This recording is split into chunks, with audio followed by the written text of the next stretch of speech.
Last time we left off with the world at the brink of war.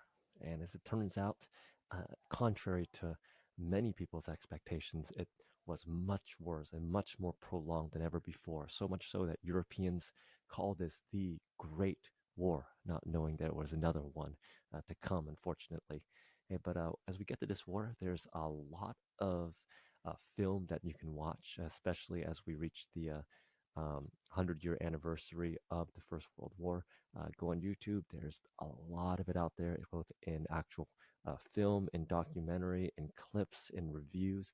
But go and check it out on your own time. You could probably find a lot that is there, some of which is a little bit more on the gory, on the violent side that we can't show in school. But if you find them, many of them are done very, very well.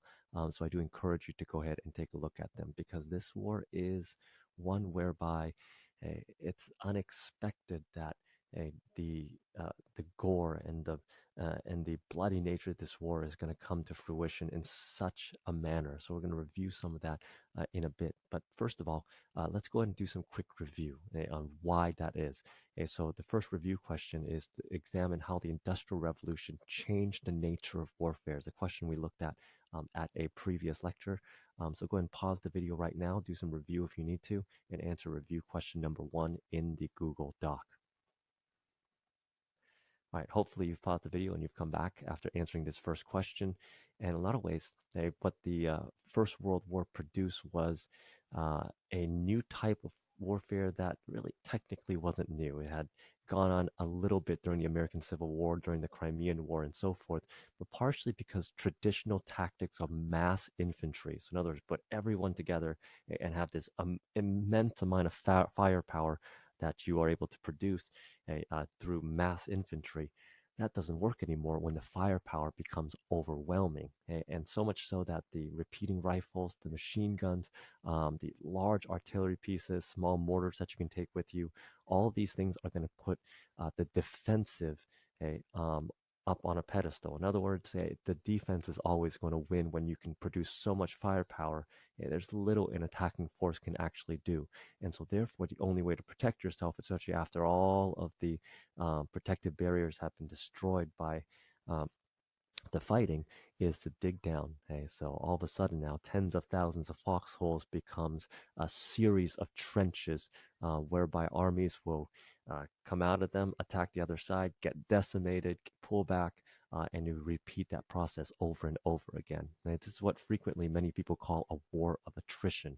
And a really good example of this by 1916 is in the famed Battle of Verdun, whereby the German High Command, in a lot of ways, has given up the traditional tactical aims of capturing major cities and so forth. Instead, it's a strategic aim of trying to get France to exit the war by political means. And the strategy in Verdun was to quote, actually to bleed the French white, whereby they're going to lure the French into this battle, kill as many as possible, and demoralize the French cause enough for them to sue for peace. Didn't quite work as Germany sort of fell into their own trap, trying to regain ground back and forth, so much that 1 million casualties had occurred for practically no gain on either side. The French are going to claim victory because they're able to recapture Verdun, but really it was just a whole lot of bloodshed for nothing. In 1916, and what becomes known as the Battle of the Somme, the British Army had actually held back many of its early draftees and younger men for an offensive that they had hoped would win the war. And in 1916, they were able to do so. 2 weeks of massive artillery bombardment. And when the troops were sent over the top, it was a massacre. 58,000 casualties in the first day for really limited gains. Only a few sectors were able to actually capture the objectives. From then on, it just became a slog of battles between the Western Allies and Germany. 600,000 British and French casualties for about 12 kilometers gained on the ground, which is a little bit something, but it's not the decisive war-winning victory that you would expect.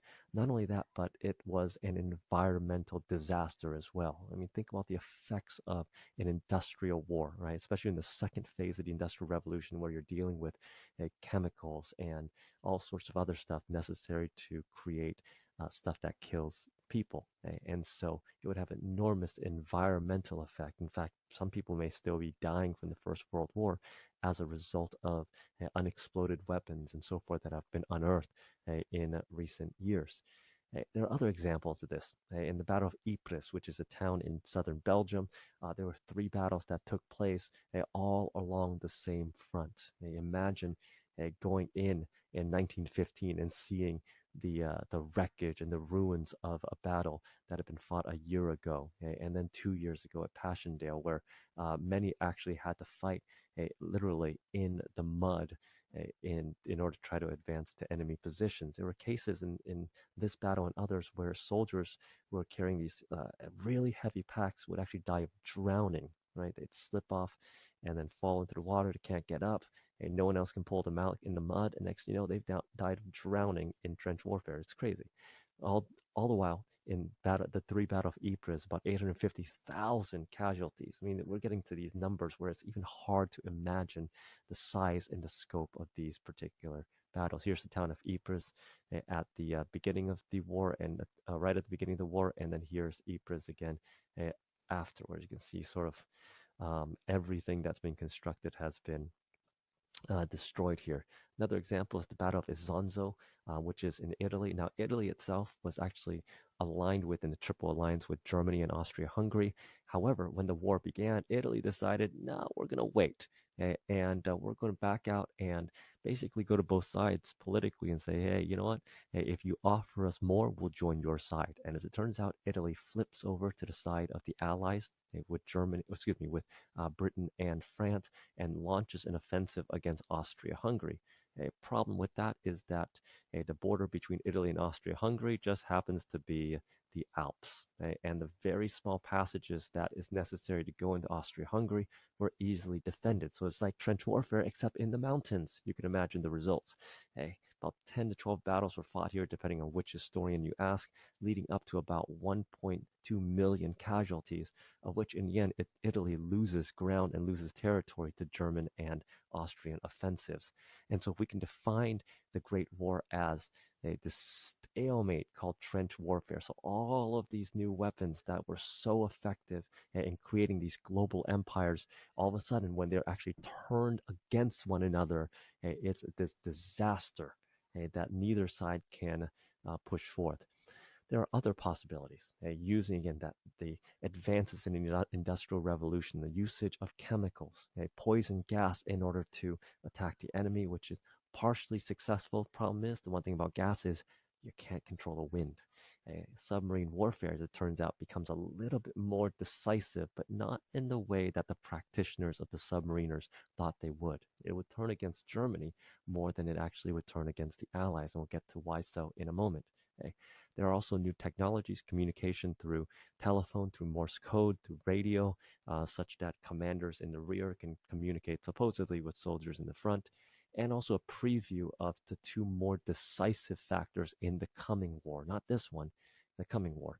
The first usage of aircraft, first for aerial reconnaissance to spot out the enemy, and then eventually as a tool to attack not just other aircraft, but perhaps even enemy ground forces, and then the notion of armored vehicles, armored personnel carriers, and what eventually will be called tanks. So you put these tractor-like vehicles, put some guns on them, and see what could happen. But like many of these early mechanical devices, they will be somewhat useful, but they're just not as reliable or effective at just this juncture in time.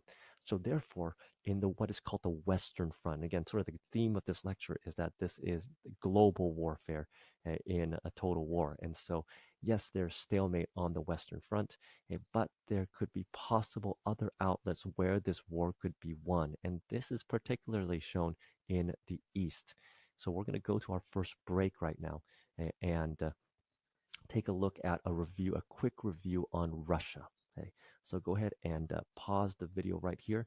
Go to your textbooks, page 662 to 664, the parts where it discusses Russia, and do a change in continuity over time question here and answer this between 1860. So you're going to have to talk about the initial condition of 1860 and the changes that have come about in 1914. So go ahead and pause the video right here and answer this particular question.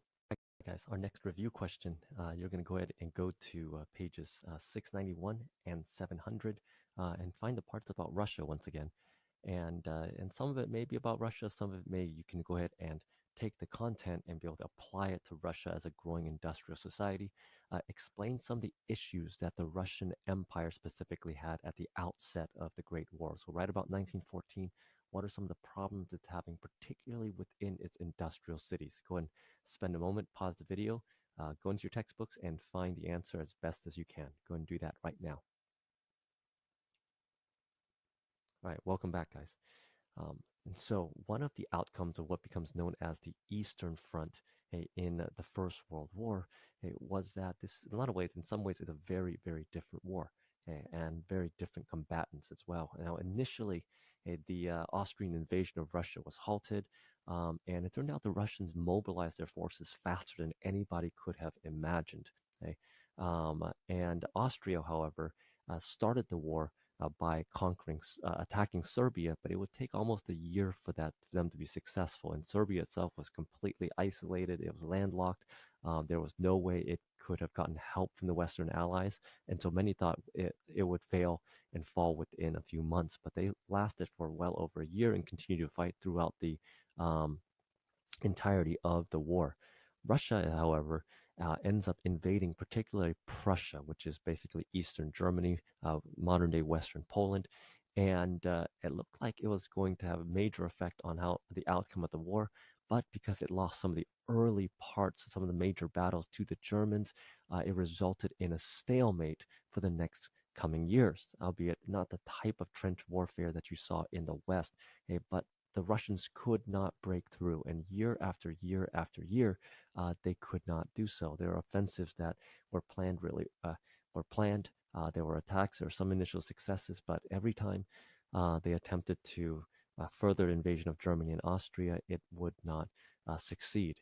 And so, as a result of this, Russia becomes the first state. And so, you can imagine if we were to really put everything together here. These industrial states are pulling everything they have into this war, like changing their economies, drafting men left and right, and it now becomes this battle. We talk about the term stalemate. This becomes a battle of who is going to fall down first. In other words, which country, if they can't win by knocking each other out, which one is going to literally implode first? Which industrial state just simply can't hack it, can't handle it, and they're just going to simply lose out. And it turns out that is Russia, one of the late industrial powers, and they are the first ones to crack.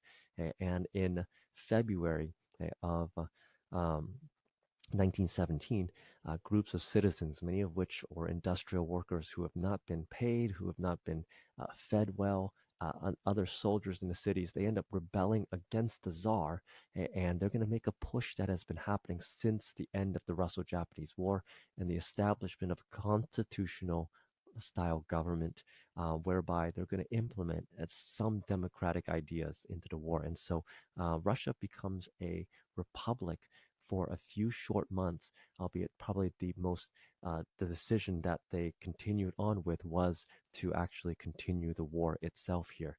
The Tsar himself would be overthrown and eventually put under house arrest for their own protection, because by the end of 1917, as the war continues and it doesn't improve, there's a second revolution led by the communists, particularly an individual by the name of Vladimir Ilyich Lenin, who leads a communist revolution. He was actually in exile in Switzerland at this point, and a German bureaucrat came, and I'll get to him in just a moment, Arthur Zimmermann, comes up with this idea that basically says, hey, let's go ahead and ship Lenin back to Russia, so maybe he's going to stir up some kind of revolution. But the problem is this, okay, is that there is a working class in every single country. So it's almost as if saying, I'm going to try to start a fire in my neighbor's house, hoping that, hey, the fire's not going to jump to mine. Okay? And that's really, really dangerous. Okay? But in some ways, Zimmermann succeeds in this way, in that Lenin successfully leads the communist revolution. He and the other radicals within the Communist Party, this group called the Bolsheviks, end up signing a separate peace with Germany in 1918. And it ensues in a massive civil war where millions will be killed due to warfare, and also starvation as well. From 1917 all the way to 1923. Eventually, the communists are going to hunt down the Tsar and his family. They're going to assassinate the entire family, and this war is going to continue even well after the First World War ends. The Allies get into the picture. Americans, the British, and others are going to send troops to support the pro-monarchist or pro-democratic forces known as the Whites. But eventually, it is the Reds, the communists, that will win out and establish the first communist state and killing the Tsar and ending the Romanov dynasty. Maybe if you've heard of or seen this film here, there were some rumors that one child from the Romanov family, Anastasia Romanov, may have survived, and this becomes a really popular Western story that probably wasn't true. They may have found her body separate from the graves of some of the others who were killed by the communists. Okay? But either way, as we look at fighting the Great War, Russia itself collapses in the Eastern Front, okay? But that's not the only place where this war is fought, okay? Over colonies. Okay? There are cross-border conflicts between the Germans, between the British, and so forth. So from German East Africa, there's invasion of British lands and territories as well. So there's combat in the African continent by colonial forces, and also there is a war in Asia as well, particularly because of the ambitions of Japan. Japan takes this opportunity to join the Allies and actually take as many German overseas possessions as possible. But an activity that we had done previously was about migration across this now globalized world and society. And so there is combat on the high seas from naval forces attacking not only battleships and cruisers, so military equipment, but also civilian transports as well that are sunk by ships and also by this new weapon called submarines. Okay. One group that joins into the Great War and will play a major role in what's to come is the Ottoman Empire. Okay. The Young Turks, which has seized power, so again, this modernization movement that's gone on in the Ottoman Empire by the turn of the century, they decide particularly as a way to get back at Russia and to take advantage of the weakness of Russia, they decide to join the Central Powers to maybe be able to seize some of the lands that they had lost to the Russians in previous wars. Okay? All the while, the British will see this as a potential opportunity to go ahead and end the war in a different way, to not only supply Russia with material, but then also to open up a separate second front whereby they might be able to go into Austria-Hungary from the south instead. And so in doing so, they tried to capture the key city of Constantinople and Dardanelles Straits. An idea coming from perhaps the Lord Admiralty, the head of the Navy at this point, Winston Churchill, the Australians and New Zealanders, so again, we talk about these global empires that would fight on behalf of their imperial powers, were sent to try to take this key possession here, and they end up failing due to some of the leadership, and not only that, but the bravery of some of the Turkish and Ottoman soldiers, led by individuals like Mustafa Kemal, who we'll discuss at a later point. And he and others were able to repel the British invasion of the Ottoman Empire. But where the British was successful is sort of the outskirts of the Ottoman that were already on the verge of uprisings. And so the British went to the Arabs in the Middle East to encourage revolt in 1916 in exchange for their independence. But yet, at the exact same time, the British are going to some of the key industrialists and some of the key leaders who happen to be Jewish in what becomes known as the Balfour Declaration, whereby the British are already starting to think about after the war, when the Ottomans are defeated. You can imagine the Ottoman Empire will break up and new states are going to develop at this point, that perhaps a new Jewish homeland, this group that has been persecuted by Western Europe and Eastern Europeans for generations upon generation, would be given their own homeland in the Middle East, back where their traditional kingdoms were in Palestine, which has been a key part of not only the Ottomans, but also the various Islamic caliphates as well, as we go all the way back to the post-classical period. And so these two are going to contradict themselves here. So what the British are going to do, we'll take a look at that at another time. Okay. So just as a quick recap of this Latin previous section here, based on the material you found, explain one political change that may or has come about. So again, that you predict may happen or has already come about based on what we've discussed here as a result of the First World War. So what particular political change will happen or may happen as a result of the First World War. So go and pause the video here, go and answer question number 4. Okay, hopefully you guys are back. And let's go ahead and wrap this up here. Now, a consequence of the Ottoman Empire entering into the war was that they feared that a minority group of what are known as Christian Armenians. The Armenians are here. They live mostly in the borders of northeastern Turkey and southern Russia. That this particular community was a millet community. So in other words, this is a group that has had autonomy. This is one of the independent religious group that the Ottoman Empire has always granted over time. As long as they pay the jizya, the religious tax, they could really be an independent community. That this group was actually helping Russia. Okay, and this is what, and with that justification, because they were seen as a threat in the Russian war, in a war against Russia, there's this feeling that they needed to be taken care of. And so as a result of this, many of the Armenians were sent into a forced migration that ended up killing thousands and eventually more that were massacred in a number of concentration camps. Now, this is one of those really controversial things that the modern country of Turkey says, no, it never happened, or not to the scale that people are saying. But there's more than enough historical evidence to show that hundreds of thousands, maybe about 1 million people would die. And many in this modern day call this one of the first genocides because it targeted a particularly ethnic religious group in the Ottoman Empire, where there were these death camps, not necessarily in the way of the Jewish death camps in the Second World War, but these concentration camps that would kill many. So that's an unfortunate consequence that we have here. But another way that this war is a global war is just simply the number of men all over the globe who would fight this war on the West. This on not just the Western Front, but all over the globe. This here is one of my favorite pictures here. The Sikh soldiers from India who end up fighting on the Western Front here as members of the British Empire. There's actually a cemetery in Belgium to commemorate their sacrifices in this war as well. 800,000 were mobilized in Japan. 600,000 from Canada, and so forth and so on. So this is a global war. But what turns the tide of this war, not to be such an American exceptionalist, but it is the United States that is going to play a role in ending this war. Because by 1917, so again, Russia has already imploded upon itself here.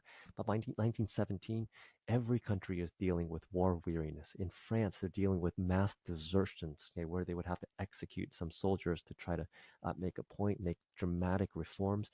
Major reforms would happen, particularly for the working class in Great Britain, in order to prevent strikes and other things during a critical time in the war. The working man actually, and women in some cases, actually gained some benefits in order to avoid labor disputes. But it is by 1917, all sides are now at a point where there's a manpower shortage. And so it is the American entry that's going to play a major role and impact on the outcome of this war. And how did Americans get into this conflict? Well, in 1916, President Woodrow Wilson had actually won re-election based on the slogan, "He kept us out of this war." The Americans saw themselves as, look, this is another European conflict. We don't need to get involved. We can continue to trade goods and items and enrich ourselves in the process, but we're not fighting this European war. That is until Americans start to die, including those on ships like the Lusitania, which was a British ocean liner, which was sunk by German submarines because it did have in its cargo hold some weapons on board, but there were also a few hundred Americans that would perish as a result of this ship going down. And it's going to create an outrage in the United States and further the push for war. Not only that, but Arthur Zimmerman, the man that we had mentioned previously, came up with another idea, whereby with the expectation that America would join the war on the side of the Allies. He sent the message over to to Mexico, basically saying, "Hey, if you join Germany, hey, you join our side, hey, against the Americans, we're going to help you to recover some of your land that you lost, New Mexico, Texas, and so forth." Here, now, the reality of that happening, probably nil to none, right? But this message was intercepted by the British, and they were quite ready to hand this over to the Americans, broadcast it out in a newspaper, and say, like, "Hey, look what we found."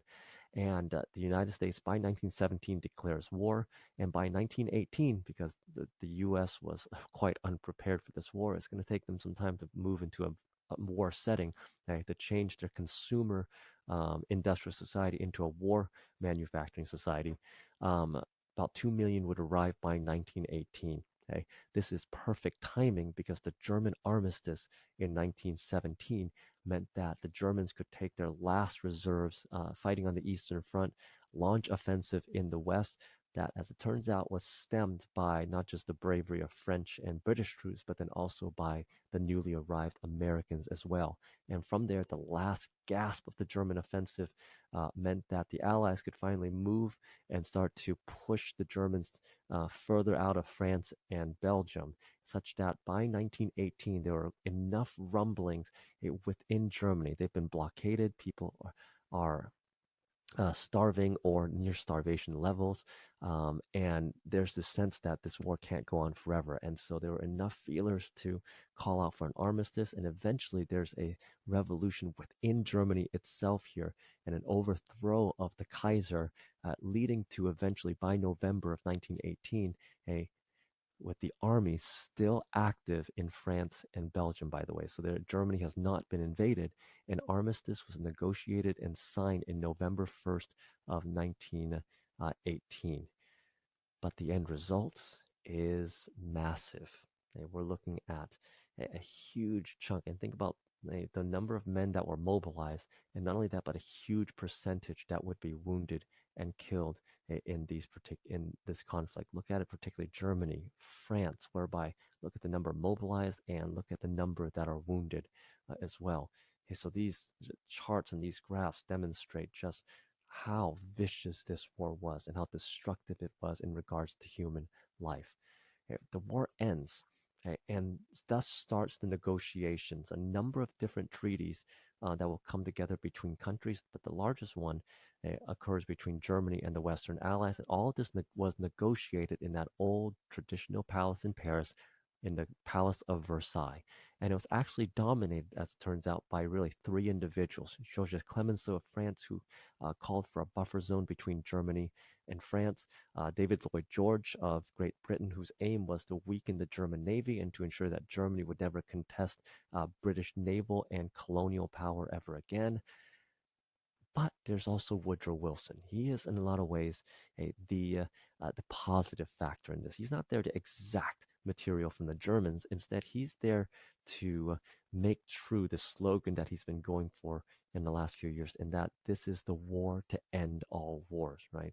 That there's a reason for this, that they would be the arsenal for democracy around the world. And so what he's calling for is that this war would be for the sake of self-determination of people groups, okay? That people can determine their own fate, create their own country, because that's in a lot of ways why this war began, right? The Bosnians and the Serbians trying to voice their own nationhood. Okay. However, there are underlying problems that have racked the industrial world for the previous century that continue to be ignored. One was Japan's call for racial equality, that they would be an equal partner in the peace process, which they were not. Japan called for racial equality. People didn't want to buy this at this particular time, particularly in the Western world, because that would mean letting go of some of their colonies if they're going to call for true equality. So instead, they went to Japan and said, you can have the racial equality thing, or you can have some territories in China. Okay. Japan called for the territories. Okay. W.E. Du Bois, an American who called for a representation not just of African Americans, but Black Africans as well. His voice was pushed aside.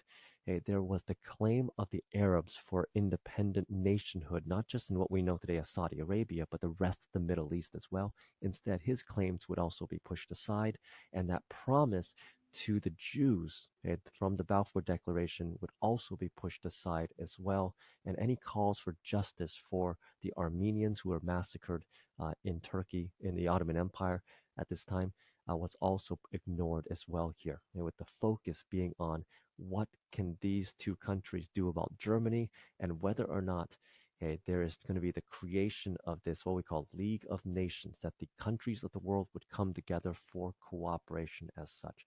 So you're going to take a look at in the last activity here, pieces of the Treaty of Versailles, highlighted some elements and answered the questions that are provided. Okay, but one last part. Okay, so you're going to evaluate this. I also want to be able to introduce now what you're going to do in a subsequent assignment, because if you can imagine a situation where you're kicking a man while he's down, well, that's what happens to the world in 1918. In that, in 1918, there was a different war of a different kind, and one that here in 2020, it is the news of the present day, and that would be an influenza pandemic in 1918 and 1919. So we're going to go ahead and examine through a practice DBQ, how states responded to this global pandemic. Because again, when we're talking about a world that is now connected, we get an industrial world of migration of people's goods and items,